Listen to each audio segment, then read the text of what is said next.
What's up, everybody? Stephen Motivate, Stephen AM, um, coming to you, not quite live, but coming to you again to discuss goal settings. Uh, Today's video won't be as long or in depth, but going to give you some more tips on how we reach our goals. I think it's hugely important for folks to reach their goals, and many people never take the time to step back and say, how am I doing with reaching my goals? They never evaluate if they're getting better or worse at reaching their goals, setting their goals in general. And we learned last week that much of that is because a lot of people don't really have goals, they have wishes and dreams. Because a goal without action steps, a goal without a timeline, a deadline, is really not a goal, it's just a wish. But the book that we're taking this from is Succeed, How We Can Reach Our Goals. Uh, that book is written by, hold on one second, let me get the name, as I just sent it to a few friends. That's written by Heidi Grant Halverson, PhD, social scientist, from what I understand. So Dr. Heidi Grant, you can look it up on your own. Succeed, How We Can Reach Our Goals. I'm going to give you some of the tips, but if you read it for yourself, you'll probably see other things and get other perspectives that I'm not going to bring up today. So I encourage you to go get the book and check it out. I think it will be a benefit to you. So, what are some key things that we learned? Number one, and we've got, how many points do we've got? We've got 1, 2, 3, 4 points. We got 4 points we want to get to about goals, how we can reach our goals, and goal setting. So number one is belief about our abilities. It's very critical that what we believe about our own ability is key in how we set goals. For instance, if you don't believe that you're good at sports, you don't try out for the sports team. If you don't believe you're good at speaking, you avoid speaking. You don't join the debate team. You don't try to ask questions in front of large crowds because you think or you have this belief about your ability to speak that prohibits you from putting it on display. So we basically avoid any sort of goal that would put our abilities on display when we have negative beliefs about those abilities. So when you think about what goals do I have for myself or what goals do I not have, much of it is tied to what we believe about our own self. So some of us that have goals about becoming wealthy or in closing the wealth gap in our own families, to create that goal, you have to have a belief that you can create wealth, that you can do whatever's necessary to close that gap. For us, that when you pursue relationships, and this is a tricky one because some of us pursue relationships, and we think we have the belief that we want to be in a relationship for whatever reason. We see it on TV, and we'll learn about that. But there's things that we see, and so we believe, okay, I can be in a relationship too, and so we pursue that as a goal. Or we've had negative relationships, and we begin to think that I'm not worthy, I don't have the ability to hold down a solid relationship. So we don't set that as a goal, or we don't set healthy relationships as a goal. We get accustomed to the drama or the negativity or the trauma that we've had in relationships, and so we come to expect that and we don't set a goal for interacting in a healthy way. So, what we believe about our own abilities really affects the type of goals we set. Um, if you don't really believe that you can be a good partner, a good mate, a good person with finances, good athletically, then you won't set goals in those directions. Um, so that's important because it shows us that what we believe about our own selves is really critical to how we operate and how we set benchmarks for ourselves. Uh, and so, one thing to tie in there is it's not only what you believe about your ability that's important, but what research has shown is that what you believe about your ability to change your ability is very critical as well. It's the difference really in whether or not you set a goal and how you view your achievement of that goal while you're pursuing it.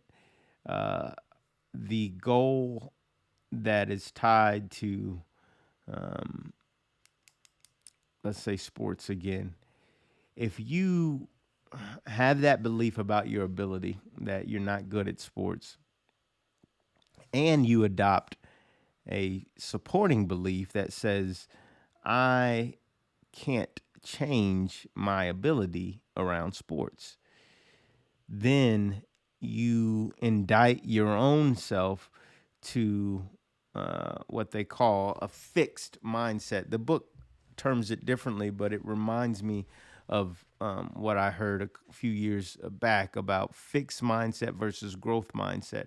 When you have a fixed mindset, you believe, well, my abilities are just what they are, and I can't really change them. Or you'll hear people say, "Oh, my dad was an alcoholic, so the fact that I like alcohol doesn't surprise me." I, you know, am saying or believing that if I become an alcoholic, that's something I can't change, and that sort of fixed mindset will cause you to not really set the proper goals for yourself, and also those beliefs that you have around that will keep you stuck in a situation where you're not really setting goals nor achieving goals because of that belief. But if you have a growth mindset, you say that, okay, I'm not good at this now, but I can change my ability. I can get better at it. And what research shows is that when people believe they can get better at a thing, they actually get better at said thing. They do the work that's necessary to get better. They work at it, and they are better prepared, better equipped to achieve their goals. Um, so, what's interesting here is that the fixed mindset, it's really tied to uh, self validation. So, when you fail, which you expected to, you say, "Yep, I'm an alcoholic. I can't change anything." Not surprised. Or when you have another bad relationship, yeah, I'm not good at relationships. That's what I believe about myself. I can't really change that. And so you continue to pursue broken relationships. And when you do that, you self validate it, uh, if that makes sense. So, versus if you have a growth mindset, when you make a mistake, when you fail at something in the pursuit of your goal, you take it as a lesson, as development. You say, okay, I didn't do good here, here, and here. Um, these are the things I can change and do better going forward. And the next time you're presented with an opportunity to do better, when you have a growth mindset, you typically will do better. you will actually change certain behaviors in order to get a different result, because you believe, one, that you can change your ability. So what we believe about our abilities affects whether we achieve our goals, and it affects whether we even set goals. Secondarily, if we believe we can change our ability, or if our ability is not fixed and growth, if we have a growth mindset around our ability, we incrementally improve. We incrementally get better at the goal, and we see failures as development and not validation. So if you fail at the test, you don't say, "Oh, I knew I wasn't any good at this. I no longer do it." No, you say, "This is where I failed. Oh, now I have new information. I didn't know this before. I take this new information and I build on that, and I continue to work at it to get better." So a key here around meeting and achieving goals is, do you believe you can incrementally improve your ability? And that's key. So if you've got a goal out there that you set, when you come to the table believing I can get better and better and better and better and better and better and better and better at this, then you have a higher likelihood of achieving that goal. That's point number 2. Point number 3 is your environment. Your environment can create unconscious goal pursuit. So what's going on around you matters. We've heard the phrase "birds of a feather flock together." Well, it's partly because if you're flying with a flock of birds, you start to believe you can fly with the flock of birds. If the flock of birds goes up, you believe you can go up. If the flock of birds goes through a small crevice, you believe you can go through the small crevice. Your environment matters so much around what you believe you can achieve. And I love how this is broken down in the book, because it speaks about how important our subconscious is. It talks about, I think she uses the phrase, if your conscious mind is, or rather, she says it like this: if your subconscious mind is a massive Pentagon level defense, world defense computer, your conscious mind is a post-it note. That is the massive difference between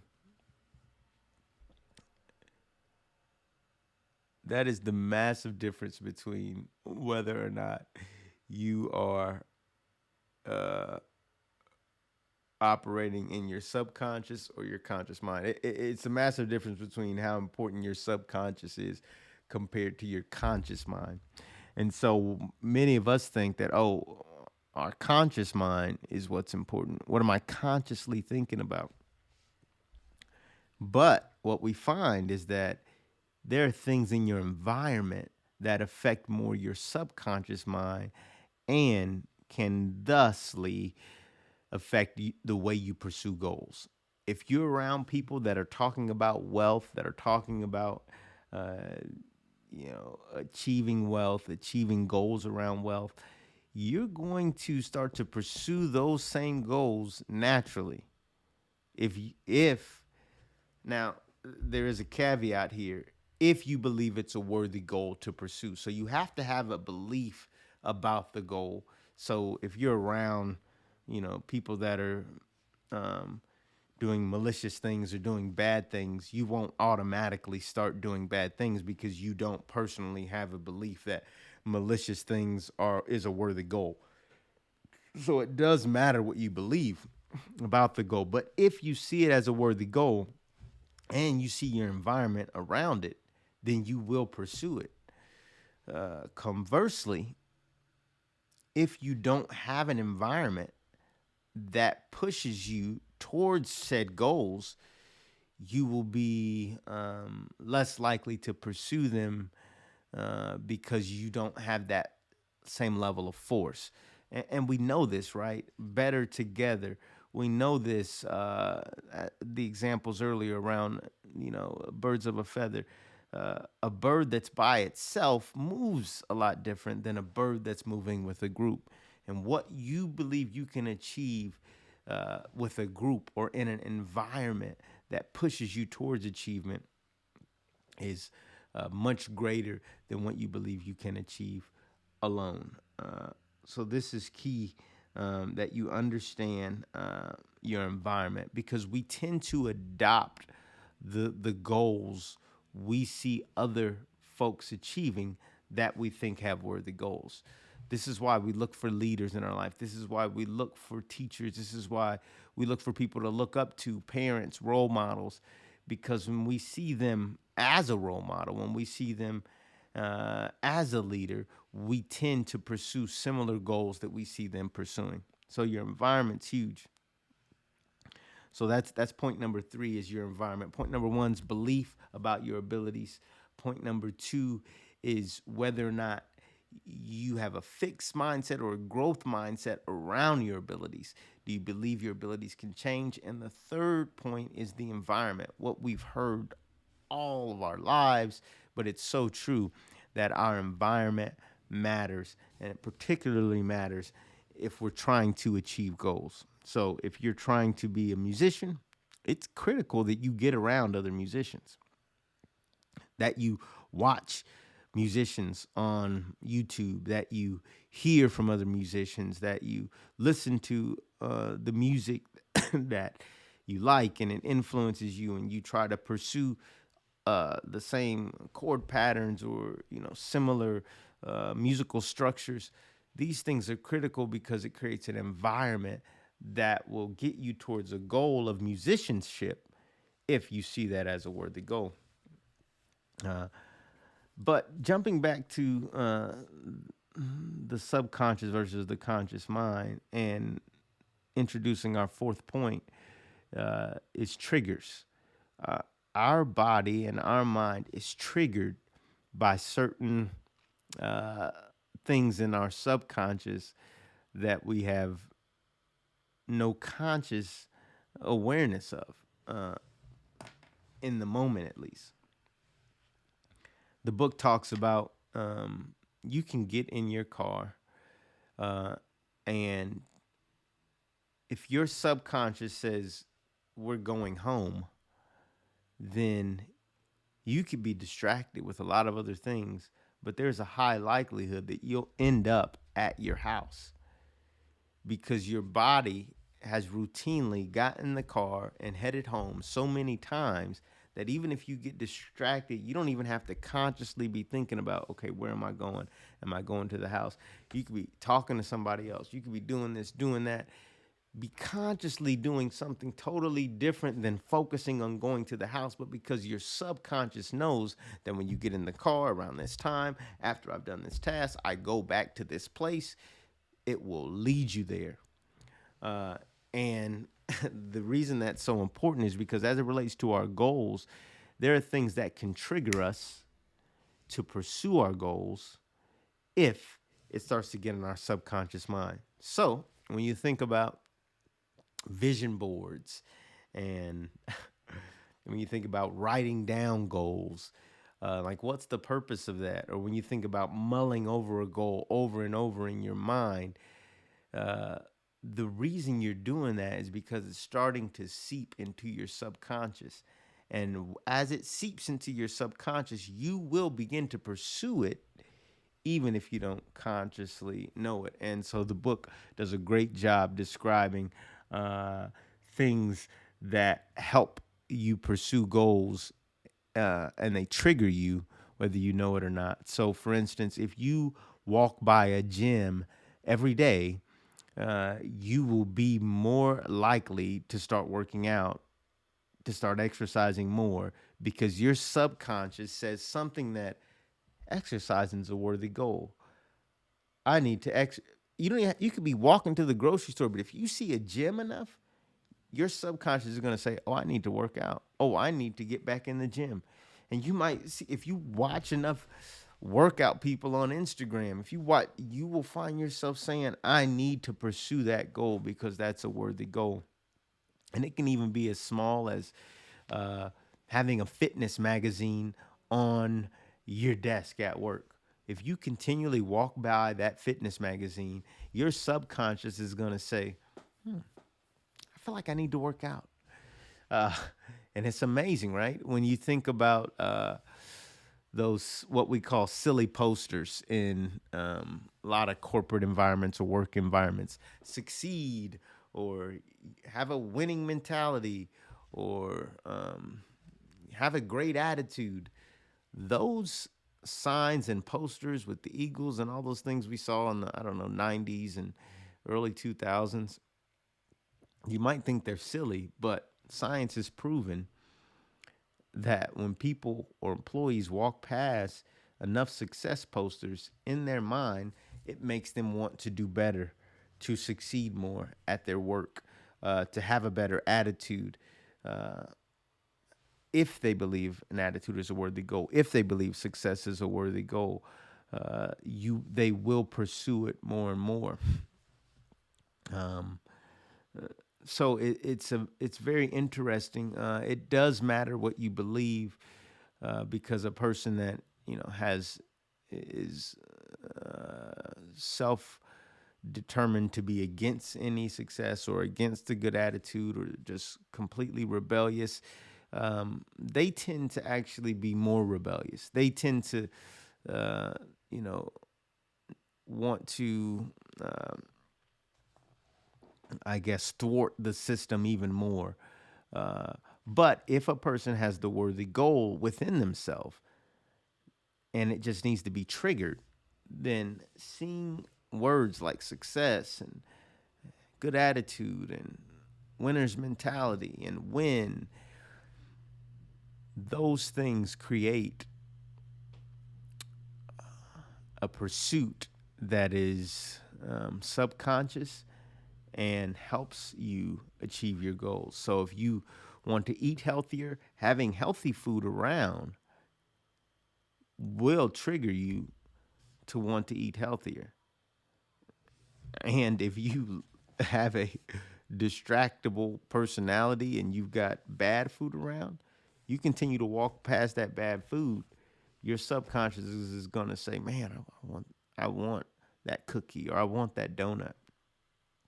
Uh, so it's very important that you begin to understand what triggers are in your space, in your life, and that will help you pursue your goals. So not only is your environment important, but number four, the triggers that you set up. If you want to achieve more in your day, you need to see a to-do list. If you want to achieve more in your life, a vision board is a good idea. These things get into your subconscious, and before you know it, you see it enough, you will begin to pursue things automatically, pursue goals automatically because of it. And that's it. That's what I got for you today. So, hey, pursue your goals. If you need help and an accountability partner, text me at 765-234 3633 and text goals. And hey, we'll try to help you get your goals written down and help hold you accountable to reaching them. All right. Until next time, check me out on Stephen Motivate. Check me out we've got several podcasts, pop-up podcasts with Reverend Andre Mitchell every other Thursday. So check us out. We're going to keep giving you content and hopefully help you better achieve your goals. Have a great day. Thanks.